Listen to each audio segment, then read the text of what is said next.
हे राधे। जय श्री कृष्णा। ओम नमो भगवते वासुदेवाय नमः। जय माता महालक्ष्मी, जय तुलसा महारानी की। प्यारे भक्तों, माता महालक्ष्मी की कृपा सदैव सदैव आप सभी भक्तों पर बरसती रहे। प्यारे भक्तों, आप सब सुन रहे हैं हमारे साथ कार्तिक मास महात्म्य, और आज हम सुनेंगे कार्तिक मास महात्म्य का 6वां अध्याय, जिनके सुनने मात्र से ही प्रभु जी की अपार कृपा सदैव सदैव आप पर बरसती रहती है और माता महालक्ष्मी की कृपा से आपके सब मनोरथ पूर्ण हो जाते हैं। तो आइए आज सुन लेते हैं कार्तिक मास महात्म्य 6वां अध्याय, जिसके सुनने मात्र सब पाप नाश हो जाए। कार्तिक मास महात्म्य का लिखूं 6वां अध्याय। नारद जी बोले, जब 2 घड़ी रात बाकी रहे तब तुलसी की मृत्तिका, वस्त्र और कलश लेकर जलाशय पर जाएं। कार्तिक में जहाँ कहीं भी प्रत्येक जलाशय के जल में स्नान करना चाहिए। गर्म जल की अपेक्षा ठंडे जल में स्नान करने से 10 गुना पुण्य होता है। उससे 100 गुना पुण्य बाहरी कुएं के जल से स्नान करने से होता है। उससे अधिक पुण्य बावड़ी में और उससे भी अधिक पुण्य पोखर में स्नान करने से होता है। उससे 10 गुना झरनों में और उससे भी अधिक पुण्य कार्तिक में नदी स्नान करने से होता है। उससे भी 10 गुना पुण्य वहाँ होता है जहाँ दो नदियों का संगम हो, और यदि कहीं 3 नदियों का संगम हो तब तो पुण्य की कोई सीमा ही नहीं। स्नान से पहले भगवान का ध्यान करके स्नानार्थ संकल्प करना चाहिए।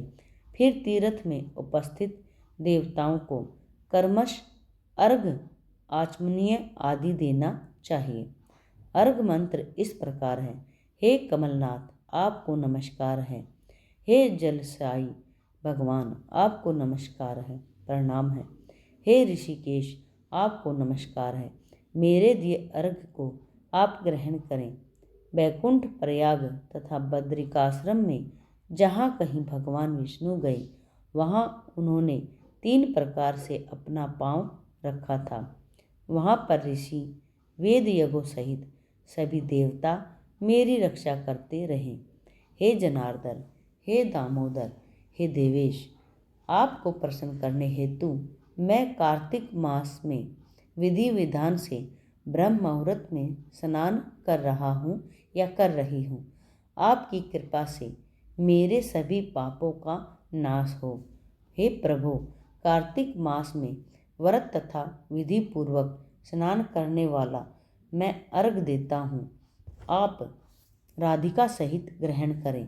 हे कृष्ण, हे बलशाली राक्षसों का संहार करने वाले भगवान, हे पापों का नाश करने वाले, कार्तिक मास में प्रतिदिन दिए हुए मेरे इस अर्घ द्वारा कार्तिक स्नान का व्रत करने वाला फल मुझे प्राप्त हो।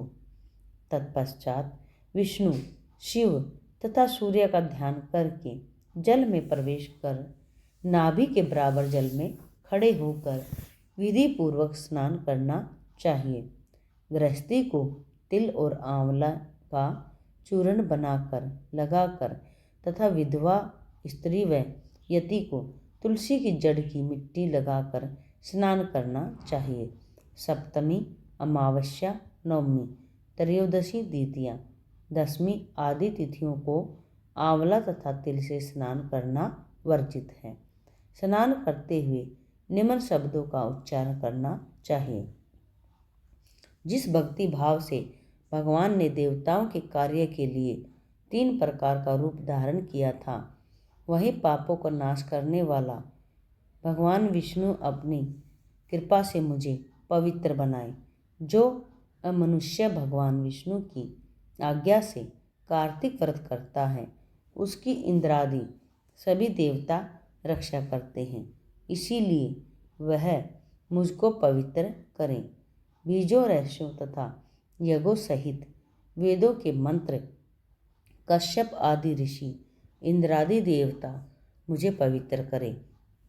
अदिति आदि सभी नारियां यज्ञ सिद्ध सर्व पाप समस्त औषधियों व तीनों लोकों में पहाड़ मुझे पवित्र करें। इस प्रकार कहकर स्नान करने के बाद मनुष्य को हाथ में पवित्री धारण करके देवता, ऋषि, मुनियों तथा पितरों का विधि पूर्वक तर्पण करना चाहिए। तर्पण करते समय तर्पण में जितने तिल रहते हैं उतने वर्ष पर्यंत व्रती के पितृगण स्वर्ग में वास करते हैं। उसके बाद व्रती को जल से निकलकर शुद्ध वस्त्र धारण करने चाहिए। सभी तीर्थों के सारे कार्यों से निवृत्त होकर पुनः भगवान विष्णु का पूजन करना चाहिए। सभी तीर्थों के सारे देवताओं का स्मरण करके भक्तिपूर्वक सावधान होकर चंदन, फूल और फलों के साथ भगवान विष्णु को फिर से अर्घ देना चाहिए। अर्घ के मंत्र का अर्थ इस प्रकार है: मैंने पवित्र कार्तिक मास में स्नान किया है। हे विष्णु, राधा के साथ आप मेरे दिए अर्घ को ग्रहण करें। तत्पश्चात चंदन, फूल और तांबुल आदि से वेद पाठी ब्राह्मणों का श्रद्धापूर्वक पूजन करें और बारंबार नमस्कार करें। ब्राह्मणों के दाएं पांव में तीर्थों का वास होता है, मुँह में वेद और समस्त अंगों में देवताओं का वास होता है। अपने कल्याण की इच्छा रखने वाले मनुष्य को इनका न तो अपमान करना चाहिए और न ही इनका विरोध करना चाहिए। फिर एकाग्रचित्त होकर भगवान विष्णु की प्रिय तुलसी जी की पूजा करनी चाहिए। उनकी परिक्रमा कर के उनको प्रणाम करना चाहिए। हे देवी, हे तुलसी, देवताओं ने ही प्राचीन काल से तुम्हारा निर्माण किया है और ऋषियों ने तुम्हारी पूजा की है। हे विष्णु प्रिया तुलसी, आपको नमस्कार है। आप मेरे समस्त पापों को नष्ट करो। इस प्रकार जो मनुष्य भक्तिपूर्वक कार्तिक व्रत का अनुष्ठान करते हैं वे संसार के सुखों का भोग करते हुए अंत में मोक्ष को प्राप्त करते हैं। प्यारे भक्तों, हमने सुना कार्तिक मास छठा अध्याय। अब साथ ही सुन लेते हैं कार्तिक मास में सुनी जाने वाली गणेश जी की पौराणिक कथा, चमत्कारिक कथा। आइए सुनते हैं। बोली गणपति महाराज की जय। एक बुढ़िया माई थी, मिट्टी के गणेश की पूजा करती थी। रोज बनाए रोज गल जाए, रोज बनाए रोज गल जाए। एक सेठ का मकान बन रहा था। वो बोली, पत्थर का गणेश बना दो। मिस्त्री बोले, जितने हम तेरा पत्थर का गणेश गढ़ेंगे उतने में अपनी दीवार न चिनेंगे। बुढ़िया बोली, राम करे तुम्हारी दीवार टेढ़ी हो जाए। अब उनकी दीवार टेढ़ी हो गई। वो चिने और ढा देवें, चिने और ढा देवें, चिने और ढा देवें। शाम हो गई। शाम को सेठ आया। उसने कहा, आज कुछ भी नहीं किया, आज कुछ भी नहीं किया। वो कहने लगे, एक बुढ़िया आई थी, वो कह रही थी, मेरा पत्थर का गणेश गढ़ दो। हमने नहीं गढ़ा तो उसने कहा, तुम्हारी दीवार टेढ़ी हो जाए। और तब से दीवार सीधी नहीं बन रही।